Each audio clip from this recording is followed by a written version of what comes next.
Salut à tous, ici Florent Tognuti pour un nouveau coup de cœur tactique et à l'issue de la 25e journée de Ligue 1 Uber Eats cette semaine, on retourne à Marseille pour revenir sur la victoire de l'OM face au FC Nantes. Et plus précisément, nous allons revenir sur l'animation offensive de l'Olympique de Marseille face au 5-3-2 nantais. Un 5-3-2 qui avait posé des problèmes au PSG, qui avait aussi permis à Nantes d'aller prendre 3 points sur la pelouse de Lorient. Alors comment on manipule un 5-3-2 ? On va voir ça tout de suite à la loupe. Alors à la loupe ou au tableau, qu'est-ce que cela donne ? On prend un terrain de football, on le divise en 5 pour faire apparaître les 5 couloirs de jeu et on installe le 5-3-2 nantais. Évidemment, il y a une question qui se pose, c'est comment on défend les couloirs des deux côtés du milieu de terrain. Est-ce qu'il y a deux possibilités ? C'est le piston qui sort ou est-ce que c'est le milieu de terrain qui coulisse ? Côté marseillais, on a voulu forcer le choix des Nantais en plaçant deux joueurs très hauts, très excentrés, de manière à fixer les latéraux ou pistons nantais, en l'occurrence Ismaïla Sarr à droite et Ulysse Garcia à gauche. Du coup, qu'est-ce qui se passait ? Quand Marseille ressortait la balle d'un côté, ce sont les milieux nantais qui coulissaient et qui donc libéraient beaucoup d'espace à l'opposé. Et c'est cet espace-là que les Marseillais ont cherché ensuite à attaquer.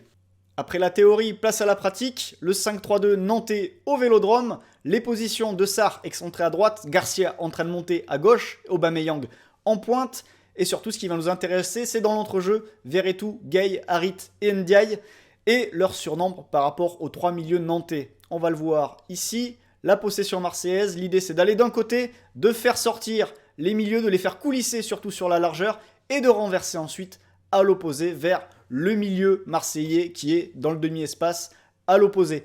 Sur cette séquence, ça ne va pas se faire, mais sur la séquence suivante, ça va être beaucoup plus clair pour profiter de ce 4 contre 3 dans l'entrejeu en faveur de l'Olympique de Marseille. Nouvelle séquence donc ici, on voit le 5-3-2 et on va à nouveau partir sur le côté droit pour développer cette action.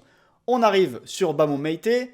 Et regardez ce qui se passe ici, on mettait le ballon et du coup les milieux nantais ont coulissé et à l'opposé, on a un des milieux qui est disponible, en l'occurrence Iliman Ndiaye. La balle va finir par lui arriver via la montée de Mbemba. Aucun nantais ne sort grâce à la position d'Aubameyang qui compense le fait que Garcia soit un peu plus bas.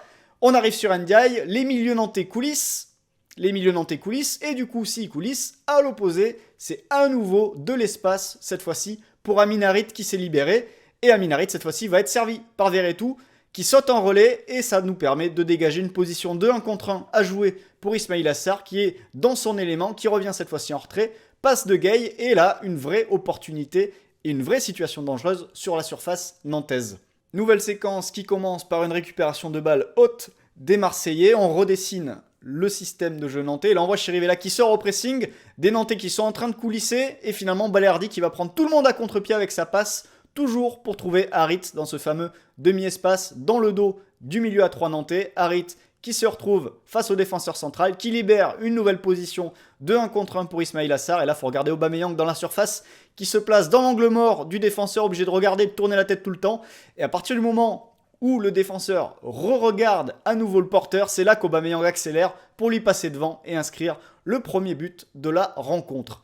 Nouvelle situation, on est dans le camp marseillais et on va progresser après une petite fixation à l'intérieur. On va amener le jeu sur le côté droit et du coup si on amène le jeu sur le côté droit, les milieux coulissent et ça libère de l'espace à gauche pour Amin Harit qui attend que la balle arrive tout simplement.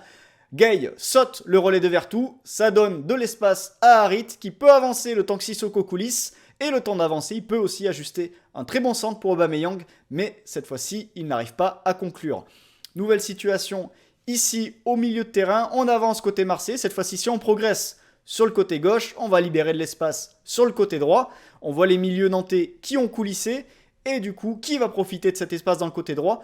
Petite variation, c'est pas Ndiaye qui va être servi, c'est Bamon Meïté qui va monter d'un cran et qui va lui à nouveau, à son tour, s'engouffrer. Du coup, Ndiaye, qu'est-ce qu'il peut faire ? Offrir un appel en profondeur et nouvelle situation dangereuse dans la surface nantaise. Tout ça grâce à une bonne exploitation des demi-espaces côté marseillais et du fait de faire coulisser le milieu nantais. Et enfin, on termine avec une nouvelle situation. On voit bien le 4 contre 3 au milieu de terrain en faveur des Marseillais. On part côté droit, donc ça libère de l'espace à gauche et on va y arriver. On revient sur Gueye. Gueye qui cherche pas, qui ne réfléchit pas, qui renverse. Il sait que là-bas, il y a un joueur qui l'attend et c'est à nouveau Amin Harit qui accélère, qui sollicite l'appui d'Aubameyang et qui rentre à nouveau dans la surface pour une nouvelle situation dangereuse, finalement défendue par les Nantais.